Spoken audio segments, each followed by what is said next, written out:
বাঙালি তো সারা বছর ঘুরতেই পছন্দ করে, তবে বাঙালির সবচেয়ে প্রিয় বেড়ানোর জায়গা যদি কিছু থাকে তবে সেটা হলো দ্বিতীয় দীঘা অর্থাৎ পুরী। হাতে যদি পাই আমরা দুটি দিন তাহলে আমরা যাই দীঘা, আর যদি 3-4 দিন ছুটি থাকে তবে যাই দীপুদার অর্থাৎ পুরীতে। যারা কম বেশি বছরে একাধবার পুরী যায় তারা গিয়েও এটা খেয়াল করেছি যে পুরীতে বেশিরভাগ টুরিস্টই কিন্তু বাঙালি। তার মানে কি দাঁড়ালো, সারা বছরই বাঙালির যাতায়াত এই পুরীতে। তাই আজকের এই ভিডিওতে কলকাতা থেকে পুরী যাওয়ার কৌশল বর্ণনা করব। যারা প্রথমবার যাবে আর আগেও গিয়েছো, কথা দিলাম প্রত্যেকেরই এই ভিডিওটি উপযোগী হবে। আমি শুভ, চ্যানেলে সকলকে স্বাগতম। আজকে দেখাবো 12881 পুরী গরিরথ এক্সপ্রেসের যাত্রা। তো চলো ভিডিওটা শুরু করা যাক। শুরু করতে চলেছি নতুন এক যাত্রা। কাল রথযাত্রা উৎসব, জগন্নাথ দেব তার জ্বর সেরে উঠবে এবং কাল বলরাম এবং সুভদ্রার সাথে রথে চড়ে ভক্তদের দর্শন দেবেন পুরীতে। আর এই মহা উৎসবে সামিল হতে আমি যাচ্ছি পুরীতে। আমাদের ট্রেন 12881 পুরী গরিরথ এক্সপ্রেস। এখন আমি দাঁড়িয়ে আছি সাঁতরাগাছি স্টেশনে এবং সাঁতরাগাছি স্টেশনে টিকিট রয়েছে আমাদের 8:50 সাঁতরাগাছি স্টেশনে ট্রেন আসার কথা। এখন 9টা বেজে গেছে, ট্রেন এখনও আসেনি এবং 8:50 সাঁতরাগাছি থেকে ছাড়বে এবং কাল ভোর 5:10 পুরীতে পৌঁছাবে। তো এই সময় আর কি, রথযাত্রার সময় বহু বাঙালি ভক্ত কিন্তু পুরীতে যায়, তার জন্য টিকিট পাওয়া কিন্তু অতটাও সহজ নয়। তাও জগন্নাথ দেবের টানে আমি টিকিটটা পেয়ে গেছি, 2 মাস আগে কেটেছিলাম। তো আজকের এই ভিডিওতে সাঁতরাগাছি থেকে পুরী গরিরথ এক্সপ্রেসের জার্নি তোমাদের সঙ্গে শেয়ার করতে চলেছি।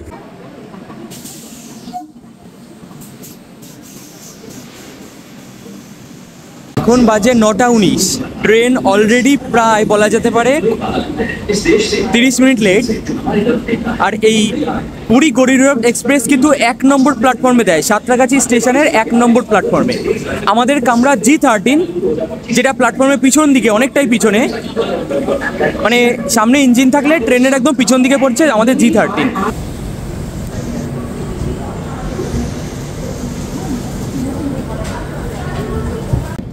বাইরে প্রচণ্ড বৃষ্টি হচ্ছে আর 11টা বেজে 10 মিনিটে খড়গপুর স্টেশন থেকে ট্রেনটা ছাড়লো। এখানে আসার কথা, পৌঁছানোর কথা ছিল 10:22, তো প্রায় 40 মিনিট তো লেট বলা যাচ্ছে। আর বাইরে কিন্তু প্রচণ্ড বৃষ্টি হচ্ছে। কালকে রথযাত্রা, তো সেই উপলক্ষে বৃষ্টি না হলে রথ কি করে বেরোয়। যাই হোক, আমরা এখন ওয়েস্ট বেঙ্গল থেকে বেরোতে পারিনি, ততক্ষণে হয়ে যাচ্ছে।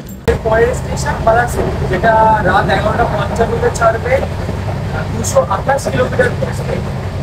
তো হয়তো ততক্ষণ আর জেগে থাকবো না, তো দেখা হচ্ছে কাল সকালে। আর এই সাঁতরাগাছি থেকে পুরীর মধ্যে কিন্তু এই পুরী গরিরথ এক্সপ্রেস মোটামুটি 7টা স্টেশন কভার করে মাঝখানে। আরেকটা ইম্পর্টেন্ট কথা জানিয়ে রাখি, এই ট্রেনটা কিন্তু সপ্তাহে মাত্র 2 দিন চলে, অর্থাৎ মঙ্গলবার এবং বৃহস্পতিবার। কিন্তু সপ্তাহে অন্যান্য দিন যদি যাতায়াত করার থাকে পুরীতে বা ট্রিপ প্ল্যান সেরকম থাকে, তো তার জন্য তো ধৌলি এক্সপ্রেস রয়েছে, যেটা হাওড়া থেকে ছাড়ে। শতাব্দী এক্সপ্রেস আছে হাওড়া থেকে ছাড়ে, যেটা টিকিট ভাড়া একটু বেশি। এছাড়াও জগন্নাথ এক্সপ্রেস রয়েছে, দুরন্ত এক্সপ্রেস আছে, শালিমার পুরী সুপারফাস্ট আছে, হাওড়া পুরী সুপারফাস্ট রয়েছে, কামাখ্যা পুরী এক্সপ্রেস রয়েছে যেটা হাওড়া হয়ে যায়, আর বন্দে ভারত তো রয়েছে। আর এই ট্রেনে কিন্তু টোটাল 18খানা কোচ, তার মধ্যে 16টাই কিন্তু থার্ড এসি। এছাড়া কিন্তু অন্যান্য কোনো স্লিপার বা জেনারেল নেই। আর এই থার্ড এসির ভাড়া 610 টাকা। তো মোটামুটি এই ট্রেনের টিকিট পাওয়া একেবারে অসম্ভব নয়। মোটামুটি 2 মাস আগের থেকে শুরু করলে মোটামুটি 1-2 দিনে তো ফিল আপ হয়ে যায়। একটু সেই সময় ট্রাই করলে এই ট্রেনের টিকিট পাওয়া যায়। সময় বেজে 5:34 আর ট্রেন এখন ক্রস করলো মালতী। আর মোটামুটি 7 কিলোমিটার পৌঁছলে আমাদের গন্তব্যস্থল পৌঁছে যাবো। আর ভোর হয়ে গেছে, ট্রেন পৌঁছলো ওরা 5:10 পুরীতে, অলরেডি 5:30। তো 8 ঘন্টা কি 40 মিনিট প্রায় লেট বলা যায়।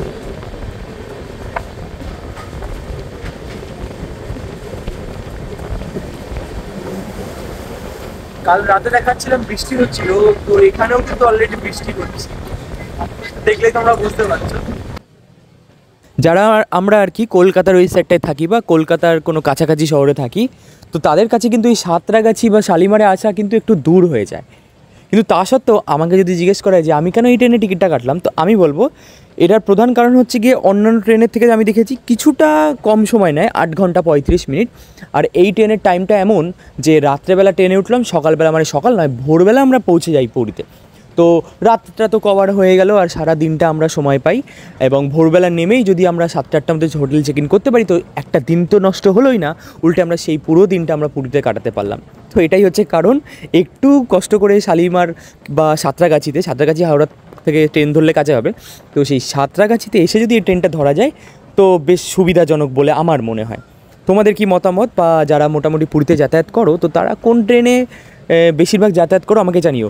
এর আগে আমি দুবার পুরীতে গিয়েছিলাম কিন্তু, এবং তখন আমি গিয়েছিলাম কিন্তু হাওড়া পুরী সুপারফাস্ট, যেটা হচ্ছে গিয়ে ওই 10:35 হাওড়া স্টেশন থেকে ছাড়ে। ওটা সময় নেয় 8 ঘন্টা 55 মিনিট, সকাল 7:30টার সময় পুরীতে নামায়। ওটাও ভালো ট্রেন ছিল, কিন্তু তাতে আবার জেনারেল স্লিপার ওগুলো রয়েছে। আবার যারা মোটামুটি স্লিপারে যাতায়াত করো তারা ওটাই যাবে, যেটার ভাড়া হচ্ছে গিয়ে থার্ড এসির ভাড়া 895। সে তুলনায় এটা থার্ড এসির ভাড়াটাও একটু কম। তো সব মিলিয়ে এই ট্রেনটা আমার কাছে বেশ ভালো মনে হয়। এবারে ট্রেন জার্নিটা এমনই ছিল যে পুরোটাই মাঝরা, রাতের বেলা উঠলাম, ভোরবেলা নামলাম, তো সেরকম কিছু এবারে দেখাতেই পারলাম।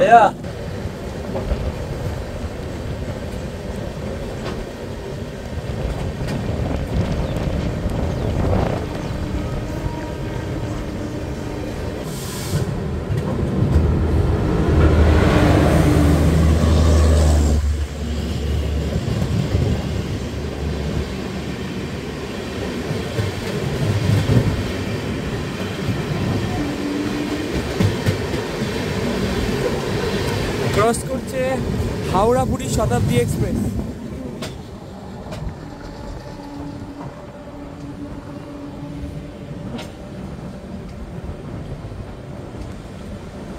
সময় বেজে 5:55, অর্থাৎ প্রায় 6টা। আর ট্রেন খুবই মন্থর গতিতে ঢুকছে পুরী স্টেশনে। প্রায় 1 ঘন্টা লেট বলা যায় ট্রেন।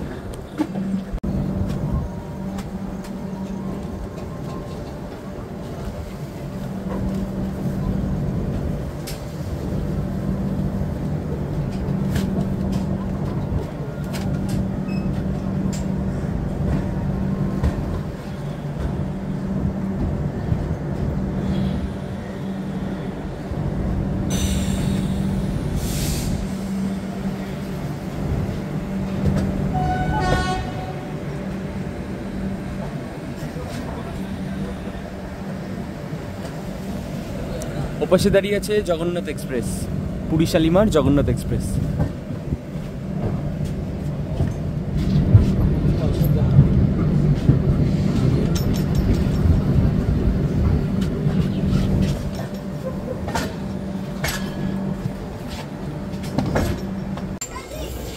আমাদের সিট ছিল এই 44, 45, 46।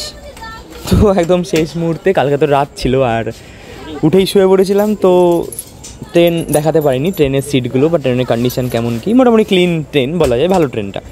তো একবার ভাবলাম লাস্ট মুহূর্তে তোমাদের একটু দেখিয়ে দিই। তো এই হচ্ছে ট্রেনের সিট কন্ডিশন।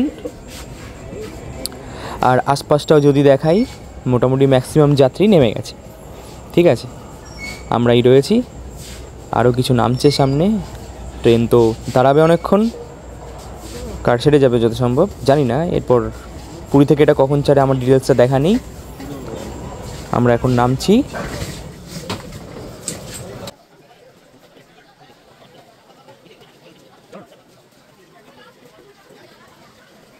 সময় বেজে 6:14। তো ট্রেন মোটামুটি 6:05 নাগাদ পুরী স্টেশনে পৌঁছলো, বলা যায় লেট, 1 ঘন্টা লেট। তো এখন আমরা পুরী স্টেশন থেকে বেরোবো, এরপর আমরা টোটো বা অটোর খোঁজ করব, তারপর আমাদের এখান থেকে হোটেলের উদ্দেশ্যে যেতে হবে। তবে এত সকালে তো হোটেল চেক ইন করা যাবে না, তো দেখা যায় কতদূর কী করা যায়। তবে বাইরে কিন্তু সমানে ঝিরঝির করে বৃষ্টি হয়েই চলেছে, ওয়েদারটা বেশ ভালোই, ঠান্ডা ঠান্ডা ওয়েদার। পুরী স্টেশনের এই কত নম্বর স্টেশন, এটা বোধহয় 7 এবং ট্রেন দিয়েছে 8 নম্বর স্টেশনে। তো স্টেশনটা এতটাই নিচু, দেখো এই যে ট্রেন এইখানে, এই যে স্টেশন, ট্রেন এইখানে, আর ট্রেনের সিঁড়ি হচ্ছে এইখানে, এই যে।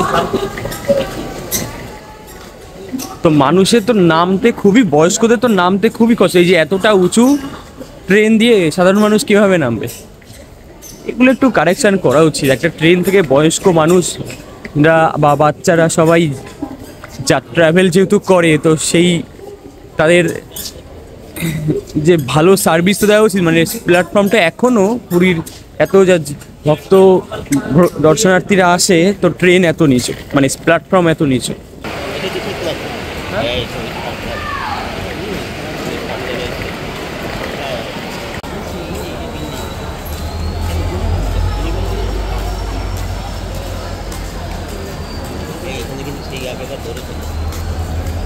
সেটা প্রথমবার। বিশাল শেডটা দেখছি না এই যে উপরে, এই জায়গাটায় এই যে চারিপাশে আগে কিন্তু অটো স্ট্যান্ড ছিল, মানে অটোগুলো আগে বেরিয়ে দেখতাম স্টেশন থেকে বেরোলে এখানে অটোগুলো দাঁড়িয়ে থাকতো, এখন দেখি পুরোটাই শেড দেওয়া। তো তবে যত সম্ভব এটা মনে হচ্ছে এটা কিন্তু পার্মানেন্ট নয়। হ্যাঁ, রথযাত্রা উপলক্ষে এই বিশাল শেডটা দেওয়া হয়েছে ভক্তদের জন্য, এবং পরবর্তী রথযাত্রার উৎসব শেষ হলে মনে হচ্ছে এটা আবার তুলে দেবে। দেখো এই স্টেশন থেকে বেরোলে কিন্তু অটো, তারপরে রাস্তা, এই যে দেখো এখন কিন্তু কোনো এখানে অটো নেই, সরাসরি রাস্তা বাইরে।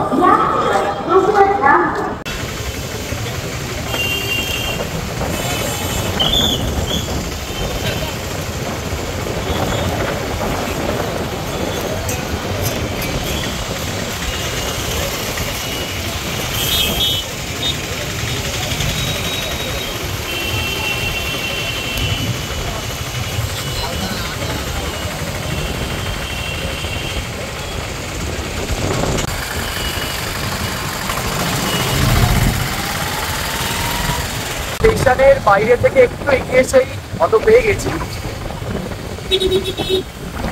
আর অলরেডি কিন্তু বিচের কাছাকাছি চলে এসেছি। আর এই বিচের তারপরেও কিন্তু ব্যবস্থা সেই লেভেল, একবার একটু দেখাই।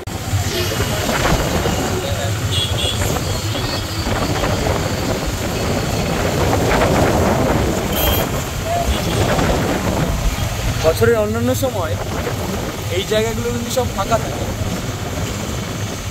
আর এখন আলাদাই ব্যবস্থা।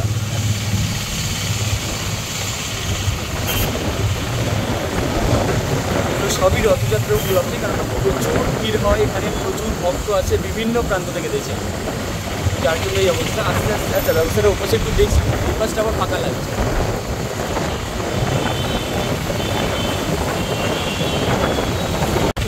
বিচের ধারে এখানে মেলা বসেছে, সামনে এই ক্যামেলিয়া, ওই যে ক্যামেলিয়া হোটেল দেখা যাচ্ছে, আর তার এই পাশে বসেছে মেলা। এই জায়গাগুলো আগে কিন্তু পুরো ফাঁকা ছিল, জাস্ট বিচ। এখন দেখছি এই রথযাত্রা উপলক্ষে এখানে মেলা বসেছে। আর ওই যে দেখা যাচ্ছে ক্যামেলিয়া গলি, এর আগে যে দুবার আমরা এসেছিলাম পুরীতে এই ক্যামেলিয়ার গলির হোটেলেই কিন্তু ছিলাম, তবে এবার আমাদের হোটেলটা একটু সামনে, চলো একটু এগিয়ে গিয়ে আমরা দেখাচ্ছি। পৌঁছে গেছি পুরীতে, দারুণ হাওয়ার, ওই যে দেখা যায় সমুদ্র। যাই হোক, অটোর ব্যাপারটা একটু বলি, যেহেতু রথের সময় তো অটোওয়ালারা যে যা দাম নিয়ে পারে। তো স্টেশন থেকে যখনই বেরোলাম এক অটোওয়ালা এইটুকু আসতে বললো 500 টাকা, একজন বললো 300 টাকা, আরেকটু যেই সামনে গেলাম একজন 200 টাকায় রাখি হয়ে গেল। আর মোটামুটি ওই যে সামনে দেখা যাচ্ছে লাইট হাউসের কাছাকাছি আমাদের নামিয়ে দিল। এখান থেকে একটু হাঁটা পথে আমাদের হোটেল। এখন আমরা হোটেলে চেক ইন করবো, আর এখন সময় বেজে 6:51। তো হোটেলে গিয়ে দেখা যাক এখন আমাদের রুম ফাঁকা হয়েছে নাকি, যে আর হোটেল চেক ইন করা যায় না। আর সমানে কিন্তু বৃষ্টি পড়ে যাচ্ছে, মানে নিম্নচাপ সেই কাল রাত থেকেই আমাদের ওই ওয়েস্ট বেঙ্গল থেকে নিম্নচাপ শুরু হয়েছে। এখন উড়িষ্যা এসেও দেখছি, পুরীতে এসেও দেখছি নিম্নচাপ। তো এখান থেকে একদম সোজা গেলেই হচ্ছে ক্যামেলিয়া, আর ওই যে দেখা যাচ্ছে লাইট হাউস, দেখতে পেয়েছো? আর এই হচ্ছে আমাদের এই গলি, এই ওই যে গলি থেকে একদম সোজা এই যে আমাদের দেখা যাচ্ছে আমাদের হোটেল মহাপ্রভু। আর এই ট্রেন জার্নিতে তো কোনো কষ্টই হয়নি, যদিও স্বল্প জার্নি আমি বলবো, কেননা কিছুই সেই অর্থে দেখাতে পারলাম না। আর কোনো কষ্ট হয়নি এই কারণে বলছি যে দারুণ ওয়েদার, মানে কাল থেকে বৃষ্টি, এখনো বৃষ্টি হতে পারে কিন্তু গরম তো নেই, তো আরাম কেন হবে না। তো অলরেডি আমরা হোটেলে আসার পরেই আমরা কিন্তু চেক ইন করে নিয়েছি, মানে রুম পেয়ে গেছি, ফাঁকা ছিল, এবং আমরা যে রুমটা বুকিং করেছিলাম সেটা আমরা পেয়ে গেছি সকালবেলায়। তো এই সংক্ষিপ্ত ট্রেনের জার্নি, মানে কলকাতা থেকে পুরী আসার এই ট্রেন জার্নি তোমাদের কেমন লাগলো অবশ্যই আমাদের জানাবে। আর ট্রেন সংক্রান্ত কোনো প্রশ্ন থাকলে জিজ্ঞেস করতে পারো, আমাকে যদি জিজ্ঞেস করো তো ট্রেনের জার্নি আমি বেশ ভালোই বলবো। মানে ভালো কি, মানে ট্রেনে উঠলাম, ঘন্টা দুয়েকের মধ্যে ঘুমিয়ে পড়লাম, সকালবেলা উঠলাম, পুরী চলে আসবে, ব্যাপারটা এরকম। তো স্বল্প জার্নি, ট্রেনটা তো ওভারনাইট ছিল, কি বা দেখাবো রাতের বেলা। তো আদার্স এর পরের ভিডিওতে আমরা তো এই হোটেলে চেক ইন করছি, কিন্তু হোটেলের জন্য আমি একটা আলাদা সেপারেট ভিডিও আনবো, কেননা পুরী হোটেলের জন্য তো অনেকে ভিডিও চায়, তো সেই জন্য হোটেলের ভিডিওটা আমি আলাদা করে আপলোড করবো। তো পরবর্তী ভিডিও আসছে পুরী হোটেল। আর আজ তো রথযাত্রা, তো এই রথযাত্রার সমস্ত মহা উৎসবের দৃশ্য কিন্তু তার পরের এপিসোডগুলোতে আসছে। তো সঙ্গে থেকেও দেখা হচ্ছে পরের ভিডিওতে।